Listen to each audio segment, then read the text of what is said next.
Voilà, j'ai envie de laisser ma trace. Bonjour à tous, bonjour à toutes, soyez les bienvenus sur Futsal Zone. Et bonsoir à toutes, bonsoir à tous, soyez les bienvenus sur Futsal Zone pour une nouvelle émission, déjà la 13e de l'année. On est déjà entré dans la deuxième phase de cette saison. Tout de suite le sommaire de ce nouveau rendez-vous du lundi avec le débrief de cette journée. Il s'est passé pas mal de choses, les temps forts du week-end, l'interview. Évidemment, comme d'habitude, on fera un petit focus sur la prochaine journée. On aura également le portrait chinois, notre nouvelle rubrique. Et on va tout de suite accueillir notre invité du soir qui est là parmi nous. C'est Willy Oliveira. Salut Willy, comment ça va? Salut, ça va et toi, Steven? Eh ben, écoute, ça va, merci d'avoir accepté notre invitation. Je te propose tout de suite de rentrer dans le vif du sujet avec le résumé de l'affiche de cette journée. Alors, déjà, les résultats, je vais aller un petit peu trop vite. Les résultats quand même, avec la victoire d'Akaza face à Béthune, la victoire du Sporting face à Marcouville, la victoire de Mouveau face à Kingersheim. Les gros ont répondu présent. Ça a été très compliqué, on va le voir. L'UJS Toulouse, ton club qui l'a emporté face au Kremlin dans un match très important. Et enfin, c'était donc dimanche Nantes qui a battu Toulon. Et je te propose de regarder tout de suite le résumé de ce match. Et on se retrouve après les interviews pour débriefer tout ça ensemble. Ça te va? Ça me va. Allez, c'est parti. Et Viena qui va se préparer à rentrer du côté toulonnais. La reprise de Poupa, c'est magnifique! La reprise de Poupa qui ouvre le score ici à la surprise générale. Splendide! 16 minutes 30. On rappelle que Laval est exempt. C'est la seule équipe qui ne joue pas sur cette J13. Oh, magnifique! Oh, magnifique cette frappe de Steve Bendali! Le pétard qu'on n'a pas vu partir! Waouh! Monstrueux! Quel but de la part de l'international français! Et bien voilà, partout, les deux équipes à égalité. Et derrière Gora Diop! Et pourquoi pas, voilà! Barcelona! En 1 minute! Nantes qui fait chavirer Beaulieu! Quelle folie! Je sais que Renan n'a pas feinté du tout, mais c'est vrai que ça fait très mal. Hein. Bon, attention à Marouf Kéroumi qui perd cette balle, c'est pas terminé. Et le but de Wassini Guiriot, le 3 qui récompense honnêtement toute son œuvre sur ce match.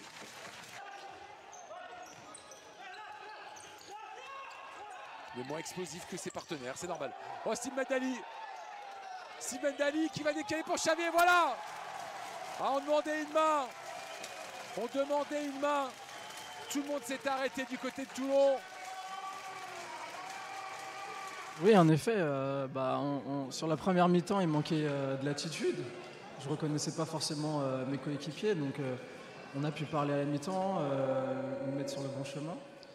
On a corrigé surtout l'intensité défensive, d'être plus proche sur le porteur, et puis on a vu la différence en deuxième mi-temps. Le 2-1, ça leur met un petit coup sur la tête. Nous, on reprend un peu de confiance et puis après, ça déroule. Non, je pense pas qu'il y avait de la pression. Après, sur la première mi-temps, on aurait pu y penser, mais c'est sûr que c'est un match important. On est toujours concentrés. Nous, on a un objectif à la clé. Donc, il y a toujours un petit peu de pression, mais c'est de la bonne pression. Après, moi, je suis fier de mes coéquipiers. On a su répondre présent et puis la victoire est au bout, quoi. Ah, c'est une phase de jeu qu'on travaille. Je suis arrivé sur... j'étais bien... dans ma posture, j'étais bien positionné. Gora, il met un petit caviar et puis ça rentre. Grand bravo Nantais. Félicitations. Merci à vous. Bravo, merci beaucoup.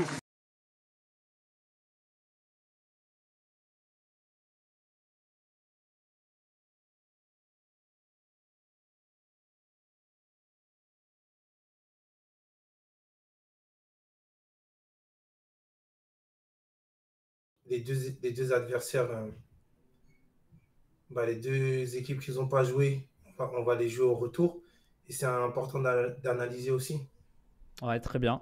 Je te propose tout de suite de voir donc résumé un petit peu total hein, de cette journée. Ça avait commencé du côté de Paris-Casa, on l'a dit. Hein. Donc, les gros ont quand même répondu présent, mais ça a été très compliqué, à l'image notamment voilà, de ce match entre Paris-Casa et Béthune, qui était présent avec ses 2 nouvelles recrues, les 2 internationaux paraguayens, notamment Richard Rejala, qui se sont montrés à leur avantage.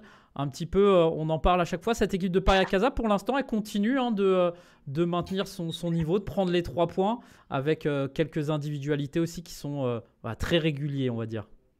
Ouais, franchement, Paris-Casa, cette année, très très bonne saison, même si elle n'est pas terminée. Hein. C'est une équipe qui bosse avec Marcelo Serpa depuis 2 ou 3 ans. Ils sont constants maintenant. Et voilà, ils sont 3e du championnat, ils le méritent. Hein. Ouais, avec un nouveau but de Mamadou Touré qui continue d'enchaîner les buts aussi, qui est maintenant revenu meilleur buteur. Meilleur buteur du championnat. Ouais, Mamadou, peut-être un petit mot, voilà, ce genre de joueur aussi jeune. Qu'est-ce que ça te parle? C'est aussi la nouvelle génération. C'est ça, une très belle génération à venir. Et après, Mamadou Touré, cette année, franchement, il choque tout le monde. Hein. Il choque tout le monde, il n'y a rien à dire. Félicitations à lui et qu'il continue comme ça. Ouais, il est présent, buteur, passeur, Mamadou Touré. Et encore une fois, un gros match d'Alex Magno aussi, qui fait beaucoup de bien à cette équipe depuis son arrivée d'Hérouville. Victoire donc d'Akaza. 3 points de plus, c'était compliqué, mais ils ont fait le job. Allez, on revoit une dernière fois le but de Mamadou Touré. On passe au match suivant avec le Sporting face à Marcouville aussi. Encore une fois, un match qu'on aurait peut-être pu penser déséquilibré, surtout après l'ouverture du score d'Ayoub Saadawi. Mais Marcouville, ils ont montré qu'ils ne lâchent rien. C'est, on peut le dire, un concurrent direct pour l'instant, en tout cas dans cette saison pour le maintien. C'est un adversaire valeureux. Il va falloir compter avec eux jusqu'au bout. Bien sûr, on a perdu chez eux. Ils avaient fait un très gros match. Et c'est une équipe qui ne lâche jamais rien, que ce soit à domicile ou à l'extérieur. C'est une équipe qui ne lâche jamais rien. Donc, je pense que s'ils continuent comme ça, ils ont une grande chance de se maintenir. Mais après, à nous aussi de faire le boulot, à Béthune et Kingersheim. Voilà. Ouais, là, on voit le Sporting donc, qui est revenu. Enfin, ça a été un match très tendu. Il y a eu beaucoup de faits de jeu, beaucoup de cartons rouges, etc., cartons jaunes. Mais finalement, ça s'est joué sur la fin avec notamment un triplé de Boligna. Et donc le Sporting qui l'a emporté aussi. Comme à Casa, ça a été compliqué. Mais 3 points, évidemment, très importants. Et donc le Sporting qui continue aussi de s'accrocher, entre guillemets. Cette course aussi au play-off, elle va être haletante. On va le voir au classement. Le dernier but de Joan Rebello. Il y a eu 3 minutes totalement folles. Mais finalement, le Sporting a tenu avec notamment une barre de Nama Traoré dans les derniers instants. Et donc 3 points de plus pour le Sporting.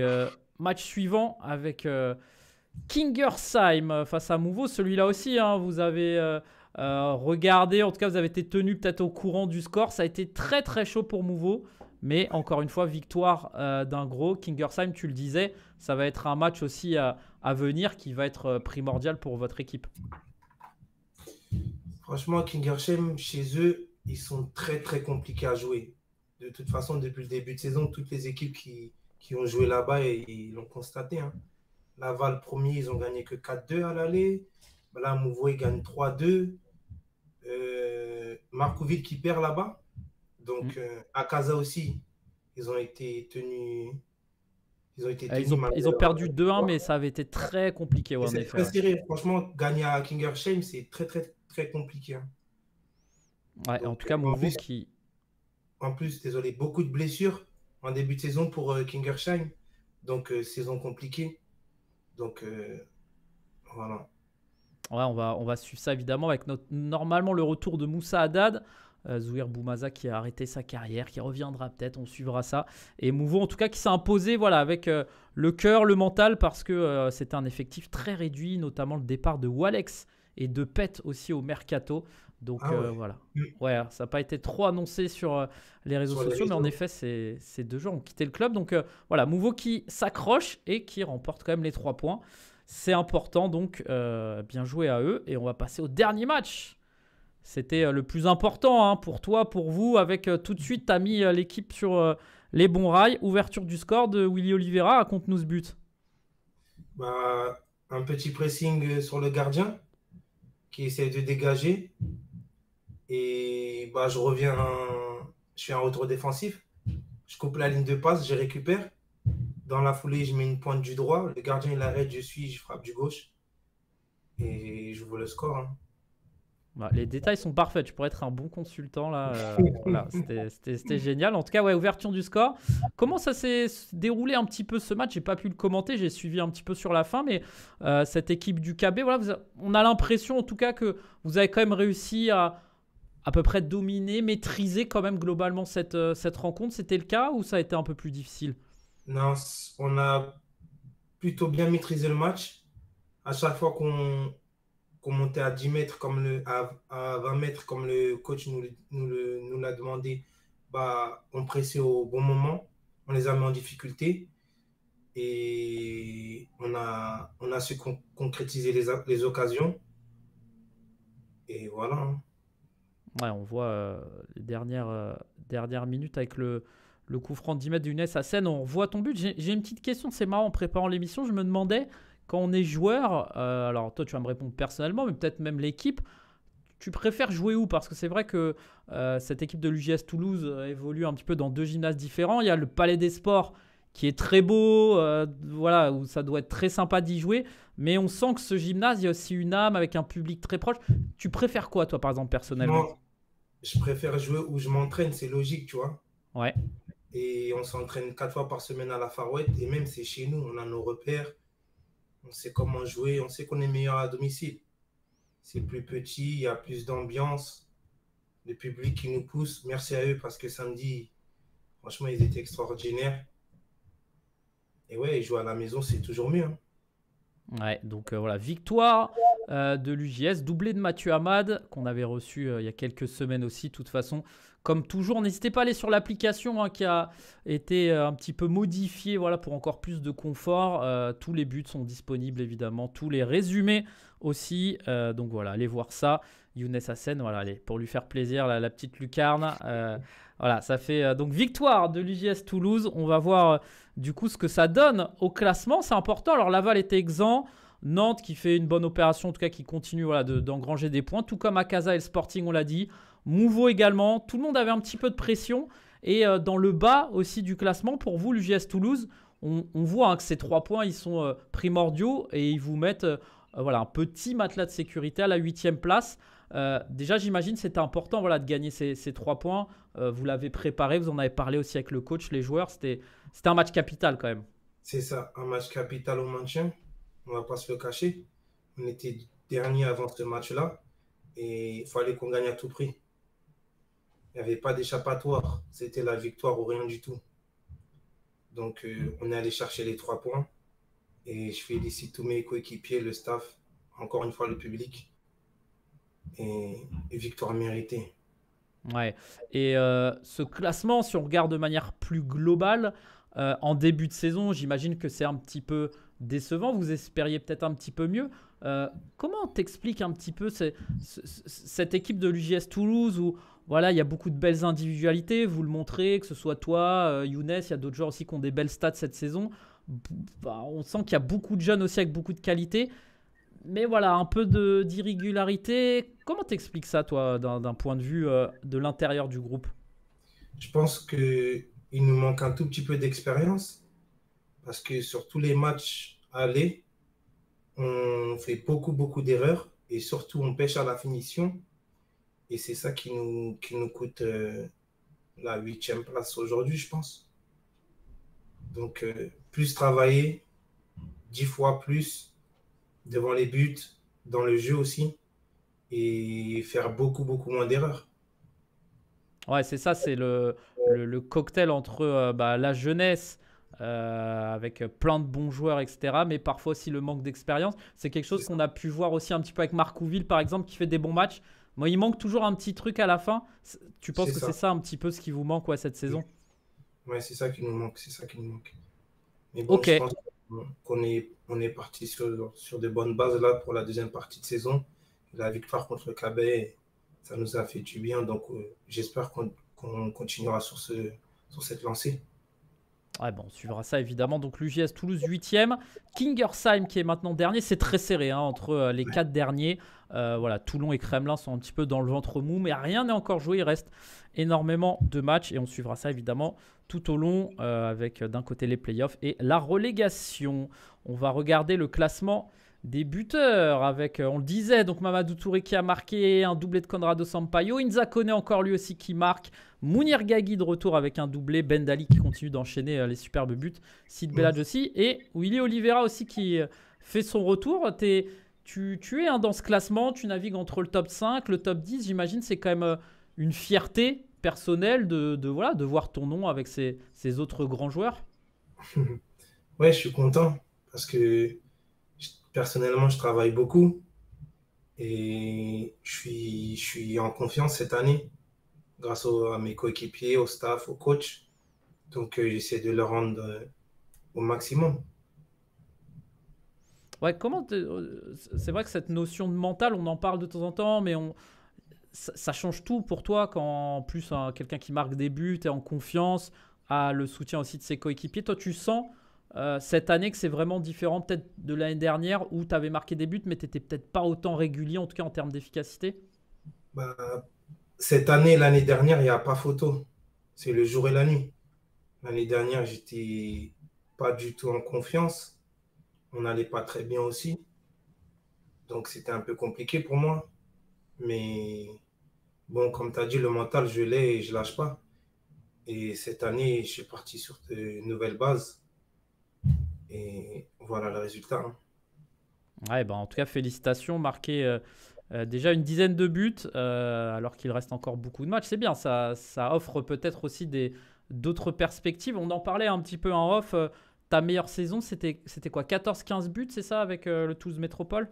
C'est ça exactement, ouais. Bon, là, tu as de la marge quand même pour essayer de battre ton... Ouais, de toute façon, c'est mon objectif. Hein. C'est dans mon objectif de rester dans le top 10 et voir plus haut. Ok, et ben on suivra ça. Peut-être un dernier petit mot sur ce classement des buteurs. Allez, le petit jeu des pronostics. C'est vrai qu'il y a le favori un petit peu, Abdessamad Mohamed, de par son statut. Ouais. Mamadou Touré qui ne lâche rien aussi. Il y a Conrado Sampaio, le meilleur buteur de l'année dernière. Il y a des petits jeunes comme Inza Koné. Tu as un petit pronostic, toi? Tu peux te donner ton nom. Hein. De la 3e à la 10e place, c'est quoi? 3 buts de différence. Ouais. 1 but, 2 buts. Après, Mamadou et Abdessamad, je pense qu'ils seront dans le top 3 à la fin de saison. Après, je dirais plus par l'expérience, Abdessamad, il finira meilleur buteur, je pense. Mais attention à Mamadou Touré aussi. Ouais, on va suivre ça, ce petit duel à distance entre les deux. Attention à Conrado Sampaio aussi, le meilleur buteur de la saison dernière, 26 buts, qui est là, qui rôde un petit peu comme quand il est devant le but. Donc voilà, en tout cas, un beau classement des buteurs avec beaucoup de jolis noms. On suivra ça. Et il y en a pas mal aussi qui sont juste à 9 derrière, hein, qui grappillent des places. On suivra ça la semaine prochaine, en tout cas lors de la prochaine journée. Classement des passeurs aussi, avec Souel Moudine qui était exempt, mais qui est toujours largement devant. On voit hein, que les passeurs de ce championnat ont été actifs. Hein, Nito, Alex Magno, Boulaïba, Sid Belhadj aussi. Mamadou Touré également. Voilà, ce classement, il te concerne un petit peu moins, mais voilà, il y avait une question aussi. Il y a des joueurs avec qui tu as des affinités, toi, du côté de Toulouse. C'est qui le joueur qui te met tout le temps des petits caviars comme ça? Younes. Ah. Il connecte beaucoup avec le pivot Younes. Et ouais, il m'a fait pas mal de passes D. Donc merci à lui. Et ouais, il y a Younes avec qui je me connecte super bien sur le terrain. Bon, c'est bien, il y a une bonne alchimie parce que c'est lui qui m'avait posé la question. Donc, tu vois, vous êtes connectés. Et je regardais en direct, essayer de trouver où il en était. Younes, il ne doit pas être trop loin aussi dans ce classement des passeurs. En tout cas, voilà. Souel Moudine, toujours en tête. Et Mamadou Touré aussi qui fait son entrée, qui est dans les deux classements comme Abdessamad Mohamed. Allez, on passe à la suite de cette émission avec rapidement le classement de la D2 aussi, c'est important, avec Hérouville qui continue quasiment son sans faute. Ils l'ont emporté ce week-end. Lille Métropole n'a pas pu jouer voilà, pour une sombre histoire de panier de basket, donc il y a un match à rejouer. Et sinon, Hérouville est pour l'instant bien dans ce groupe A. Il y a encore beaucoup de matchs, ils ont l'expérience, ils ont fait un beau recrutement. Voilà, on va continuer de suivre ça. Et par contre, c'est vrai que ce groupe B, il nous promet peut-être un petit peu plus de suspense. Il y a l'AC Ajaccio, évidemment. Il y a Gaulle, il y a beaucoup de gros clubs. Tu regardes quand même un petit peu. Tu as peut-être des amis aussi qui jouent. Ouais, je Et puis, suis évidemment, Garges aussi. ouais, la poule A comme la poule B, je suis. Ajaccio, franchement, ce qu'ils font, c'est beau. Franchement, il n'y a rien à dire. Après, attention à Gaulle, très très grosse équipe aussi, avec des joueurs d'expérience comme David Rondon. Sans Gaulle, une équipe de Paris aussi. Il y a Fastat aussi, très bonne équipe. Il y a Plaisance, une équipe de Toulouse aussi. Très belle équipe cette année. Après, ouais, il y a Garges, la maison. J'espère qu'ils vont se maintenir et remonter au plus haut niveau. Ouais, en tout cas, ça promet voilà, un beau groupe avec en effet des grosses équipes. Fastat qui a recruté notamment Mohamed Lagja qui était à Nantes, que vous aviez suivi un petit peu lors de la première partie de saison. C'est ça. Et voilà, on continuera de voir ça avec pour l'instant Ajaccio, voilà, qui est en tête. Ça pourrait faire du bien aussi à notre championnat, pour la médiatisation aussi, d'avoir un club pro entre guillemets. Donc voilà, on va suivre ça. Mais attention, derrière, il y a du beau monde. On passe à la suite avec le top 3 début du week-end. C'est en plein écran, ça dure une petite minute 30. On se retrouve juste après, Willy. Pas de souci. Sale. Oh là là, attention, parce que Varela il va très vite et il a une grosse frappe. Non, cette fois il choisit la pas. Quel but de Varela, l'extérieur du pied. Il est parti tout seul et il est venu tromper la vigilance du gardien. Oh là là, quel but là, l'extérieur. Et Viana qui va se préparer à rentrer du côté toulonnais. La reprise de Poupa, c'est magnifique! La reprise de Poupa qui ouvre le score ici à la surprise générale. Splendide! Un petit bijou! Oh, ce sucre d'orge, regardez ça de Poupa, on va se le délecter au ralenti. Balle de Nito et boum! Reprise de volée ras de terre. Oh, le long ballon de Magno, c'était bien vu là, directement sur la tête de Diallo avec Mamadou Touré. Oh, la frappe de Diallo! Oh, le bijou! Oh, le bijou signé Soumaïla Diallo! La réponse immédiate après le pénalty réussi par Conrado Sampaio. Ouais, voilà, ce top 3, tu y as été quelques fois depuis le début de saison, pas cette fois. Tu as un petit préféré là dans les 3? Je dirais celui de Poupa. Reprise, magnifique caractère. En plus, c'est un capverdien comme moi, donc on est des commentaristes. Et puis, il faut réussir à le battre, Francis Lococa. C'est pas le plus simple. C'est ça. Donc, il est très, très bon gardien en plus. Et voilà, donc après, le top. Varela aussi, il est joli, l'extérieur. Et Soum aussi. Soum, en une touche comme ça, demi-volée. Magnifique. Vous pouvez retrouver aussi chaque semaine le top 5 directement sur l'appli Futsal Zone aussi. N'hésitez pas à aller voir. Le joueur du week-end cette fois, et l'équipe de Futsal Zone a décidé de choisir Boligna. Il a mis un triplé, il a changé un petit peu la physionomie. Et puis c'est un joueur qui pèse énormément. Toi, voilà, ce genre de joueur aussi, ça t'intéresse de voir un petit peu. C'est un joueur évidemment avec beaucoup d'expérience. Boligna, tu lui trouves des qualités, j'imagine. Il joue au même poste que moi, pivot. Je trouve que, comme tu as dit, c'est un joueur d'expérience. C'est un pivot qui a beaucoup d'expérience. Il sait se placer au deuxième poteau, déviation de la tête. Il nous avait marqué comme ça aussi. Non, franchement, c'est un très bon joueur. Et il fait énormément du bien au Sporting. Ouais, on le voit triplé. C'est son 6e but de la saison. Lui qui est arrivé en cours de saison, qui a été un peu suspendu aussi, voilà, mais qui est là présent. Et donc Boligna, joueur du week-end, triplé. C'est un petit peu grâce à lui que le Sporting a réussi à se remettre dans le droit chemin. L'ancien joueur d'Access notamment, on s'en souvient. Donc Boligna, joueur du week-end. Allez, on revoit une dernière fois le triplé là sur un caviar de Boulaïba. Je te propose de passer à l'interview avec toi pour un petit peu mieux te connaître. Voilà, on regardait un petit peu tout ça, on en parlait aussi un peu en off, mais t'es quand même un ancien, toi, un petit peu. La semaine dernière, on avait Atol Melen, on avait reçu Jérôme Pasquier. Tu joues aussi avec des jeunes joueurs. Est-ce que tu as ce sentiment d'être un ancien, entre guillemets? C'est pas péjoratif, hein, mais c'est vrai que ça fait beaucoup d'années. Raconte-nous un peu, ça fait quoi, plus de 10 ans même maintenant que tu es dans le futsal? Ça fait 16-17 ans même maintenant. J'ai commencé super jeune à Garges Gibson, à l'âge de 17 ans.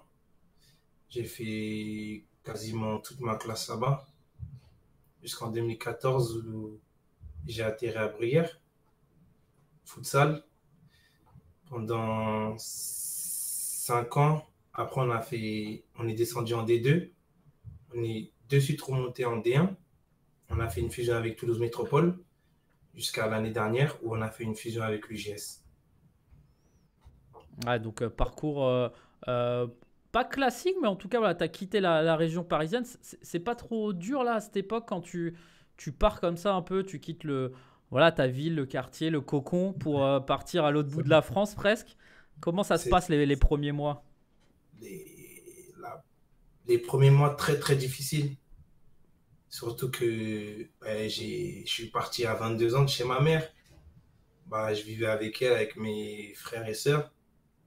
C'était dur. Et en arrivant à Bruguière, je me suis installé avec Bamba, mon frère maintenant, et un dirigeant qui était à Bruguière qui s'appelle Mohamed aussi. Et voilà, une première année en coloc qui s'est très bien passée. Et voilà, je me suis adapté à la vie toulousaine maintenant. Ouais, tu te sens bien maintenant. T'es comme à la maison, on va dire. C'est ta deuxième maison. Ça, exactement, ouais. Bon, ça te manque quand même un petit peu la région parisienne. Tu essayes de revenir, j'imagine, souvent. Ouais, quand je peux, je vais voir la famille, les amis, mais sinon, les transports, les bouchons. Ah, tu fais pas, partie ouais. de ces Parisiens qui, quand ils sont partis, C'est veulent ça. plus revenir. C'est exactement ça. Je peux comprendre, c'est vrai, c'est vrai. C'est pour ça que je veux pas partir, sinon je voudrais plus revenir. Alors, je reste là pour l'instant. Après, Ouais. il n'y a pas mieux que Paris après. Il y a Ah pas oui, mieux oui. que Paris. Ouais, C'est comme ça. c'est une autre vie. Il fait beau aujourd'hui au moins? Il faisait beau à Toulouse ou pas? Non, là, c'est la pluie, hein. Bon, ça va. C'est ça.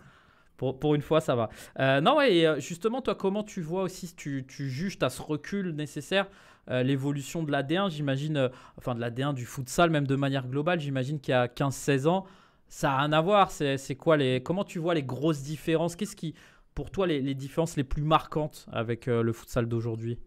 Les différences les plus marquantes, c'est qu'à l'époque, il y avait 1 ou 2 équipes qui jouaient vraiment futsal. Et après, c'était la street. Comme mon ancien coach disait, JP, tu t'attaques à 1000, mais tu défends à 2000. Et ben nous, c'était ça. C'était du 1 contre 1, retour défensif, contre-attaque. Alors qu'une équipe comme Sporting, c'était vraiment tactique. Même avant le Sporting, il y avait Paris Métropole. C'était vraiment tactique. Donc maintenant, au jour d'aujourd'hui, toutes les équipes, tactiquement, ils sont plus ou moins en place. Et comme ce week-end, tu as pu le constater, les matchs, ils sont serrés, hein. Ouais, Chaque année qui passe, en fait, le futsal français, il évolue. Et ça, c'est bien pour notre discipline. Ouais, c'est vrai qu'on le répète souvent, mais on sent qu'il y a moins de matchs faciles. On voit aussi qu'au niveau des coachs, au niveau des recrutements, des joueurs étrangers qui viennent, qui font aussi progresser un petit peu tout ça. Et toi, tu le ressens, ce changement, entre guillemets? Ouais, franchement, quand je suis de Garges à Bruguière déjà, avec Jean-Christophe Martinez, j'ai connu un peu la tactique, mais plus défensif. Ensuite, Marcelo Serpa, il est arrivé. Là, j'ai vraiment compris la tactique, malgré que à 30 ans, 31 ans, j'ai commencé à bosser tactiquement, vraiment. Et là, aujourd'hui, avec Pepe Nalvarez, à 33 ans, on apprend toujours. Et d'apprendre la tactique dans le futsal, c'est super important. Ouais. Et est-ce que toi, t'es quand même encore jeune, même si 33 ans.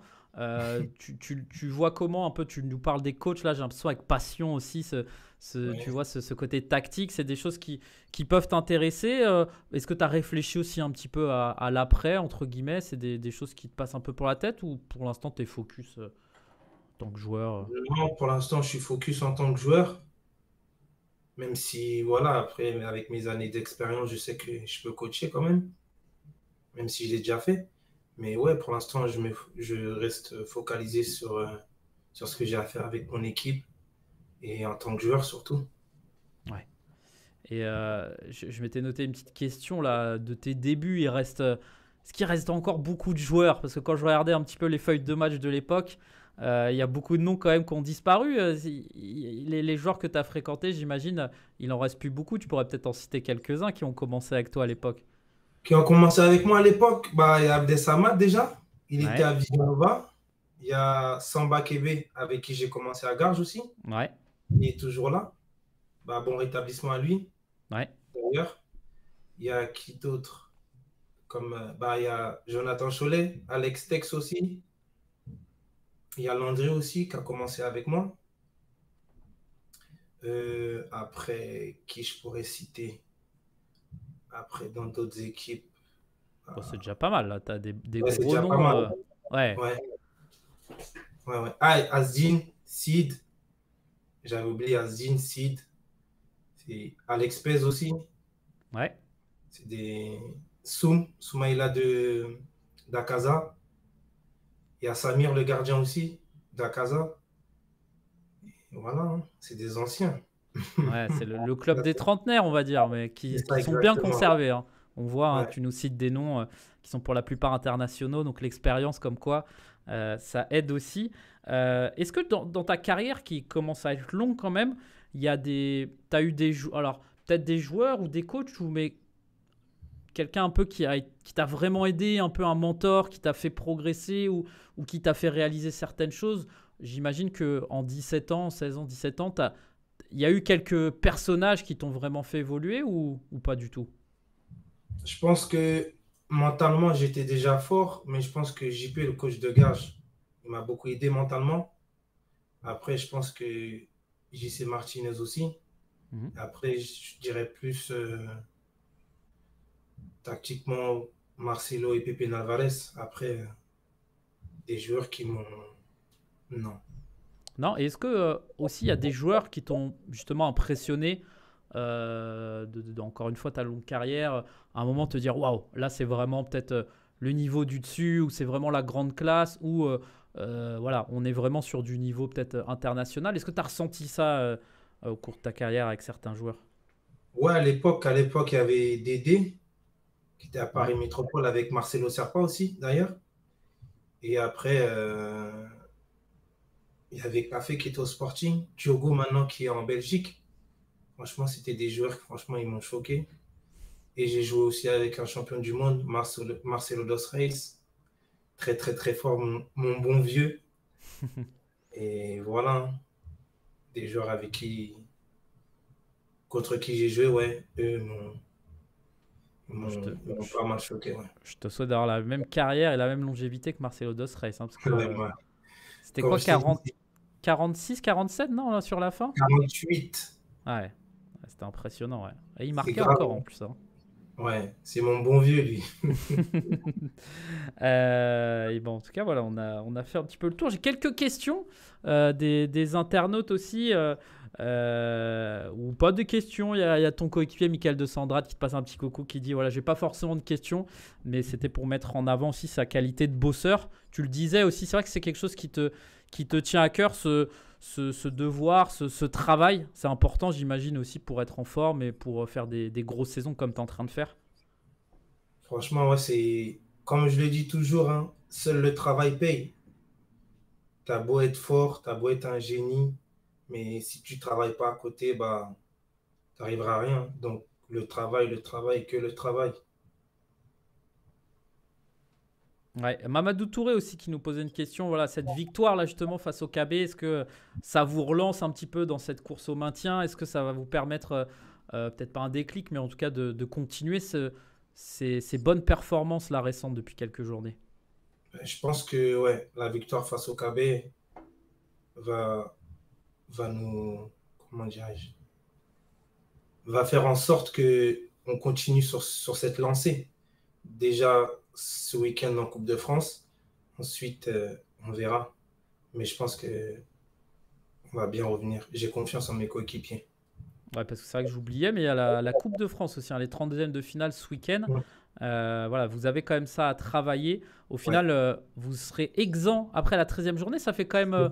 Comment on gère un petit peu? Est-ce qu'on travaille différemment ou est-ce que vous, au club, ça ne change pas grand-chose au quotidien? Bah, en fait, ça change pas grand-chose jusqu'on n'a pas match le week-end. Donc, mentalement, déjà, on a ce petit truc, ouais, on ne joue pas ce week-end, on va baisser d'intensité. Mais si mes coéquipiers me regardent, je pense qu'au contraire, il ne faut pas baisser d'intensité, vu qu'on a des points à aller chercher et travailler encore plus. Rappelle-moi le match de coupe de ce week-end. Je ne les connais pas tous. Montbéliard, on se déplace à Montbéliard. Ok, et ben voilà, on suivra ça. En tout cas, on suivra les résultats. On en dira peut-être un petit mot d'ailleurs dans la prochaine émission. Il y aura peut-être des surprises, ça sera à suivre, évidemment. Et le tirage au sort aussi, ça sera le mercredi 25, si je ne dis pas de bêtises, du prochain tour. Je te propose, Willy, merci en tout cas d'avoir répondu avec sincérité à ces questions. Un petit portrait chinois. Très rapidement, je vais te demander voilà, si tu étais quelqu'un, quelque chose, un objet, et tu dois me répondre assez vite. Est-ce que ça te va ? Ça me va. Alors, si tu étais une destination de vacances, tu serais Le Cap-Vert. Ouais, normal. Tu y vas de temps en temps, ouais, tu essayes d'y retourner aussi? Non, je suis jamais allé encore. C'est vrai? Ok. Ouais, Bon, c'est un beau projet alors, j'imagine. c'est ça. Ok. Si tu étais un geste technique, La virgule de Rony. pas mal, c'est un bon choix. Si tu étais une couleur, Le noir. ok, ça se voit. Tu es dans le ton, tu es bien. Si tu étais un gymnase, La Farouette. ouais, tu nous l'avais bien vendu tout à l'heure, hein, ça se voyait. Ah, Ça ouais. te tenait à cœur. La maison. Si tu étais un chiffre, Le 9. c'est le tien en plus, ça tombe bien. C'est ça. Tu l'as en plus depuis pas mal de temps, il me semble. Mais Hein. en fait, les 3 clubs que j'ai fait, j'avais le numéro 9. Ok, c'est bien, c'est pas mal. Si tu étais un club de futsal, Le JS Toulouse. c'est bien. Corporate pour l'instant. Si tu étais un film, American Gangster.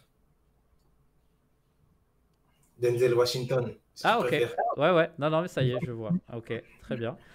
Si tu étais un match de futsal, Un match de futsal. UJS Toulouse Béthune, le prochain match. Avec Ah. la victoire de l'UJS, j'espère. très bonne réponse. Si tu étais un sportif, Willy Oliveira. c'est bien. Si tu étais un but, Un but. ouais, Alors là, il y en a tellement. Ah là là, c'est compliqué là. Je te dirais le but de Rony quand il venait d'arriver au Barça. La frappe barre entrante. ouais, je vois très bien. Elle était beau celui-là. Elle était beau. Et si tu étais un plat, pour finir, Un plat, ouais, je te dirais un bon poulet avec du riz, des alocos, une bonne sauce. Comme ça, c'est bien, c'est carré. ok, eh ben, c'est noté. Merci Willy pour ces réponses. Prochaine journée, donc on en parlait, tu nous as magnifiquement vendu en tout cas ce rendez-vous qui sera très important. On va tout de suite commencer par ça pour... ah bah oui, évidemment, la prochaine journée, pardon. Vous êtes exempt. Ça sera la 14e journée, la 13e... La 15e. Moi, je m'y perds. La 15e, pardon. On s'y perd, ça passe tellement vite. Laval, Kingersheim, donc à 16h15. Béthune face au KB. Toulon face au Paris Acaza. Mouveau contre Sporting, ça sera un gros match. Et enfin, dimanche, ça sera l'affiche de la journée. Du coup, tu vas regarder tranquillement un petit peu certains matchs là, ce week-end-là, vu que tu seras tranquille. C'est ça, on va suivre déjà nos concurrents directs au maintien. Ouais. Et je pense que Mouveau Sporting, je pense qu'ils sont à 1 ou 2 points d'écart, voire 3. Donc ça va être un match très très très important pour eux. Ouais, celui-là, il va être pas mal. J'aurai la chance d'être aux commentaires. Et donc dimanche, l'affiche de cette journée, ça sera Marcouville contre Nantes. Voilà, on ira du côté de Marcouville pour suivre ce match.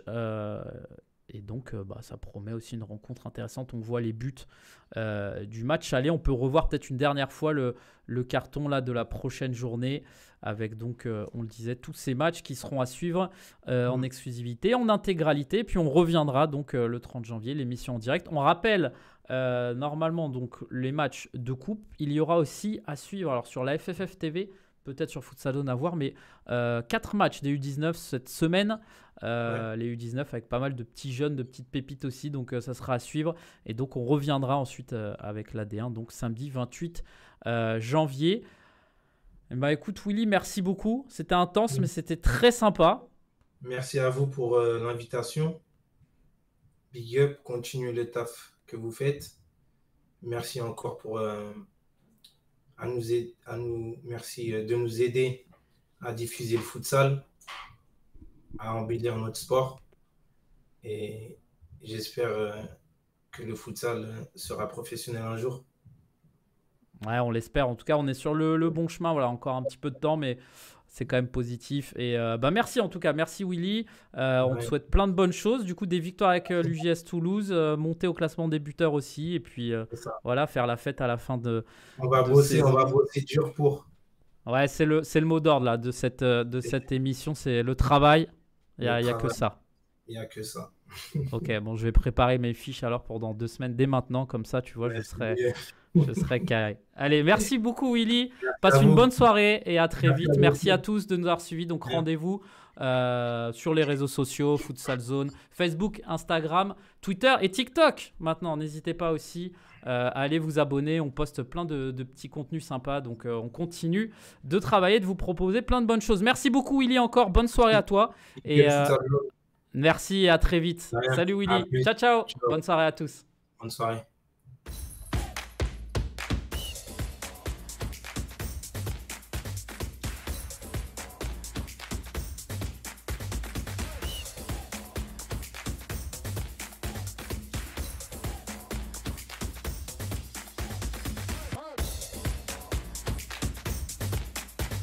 Voilà, j'ai envie de laisser ma trace. Bonjour à tous, bonjour à toutes, soyez les bienvenus sur Futsal Zone.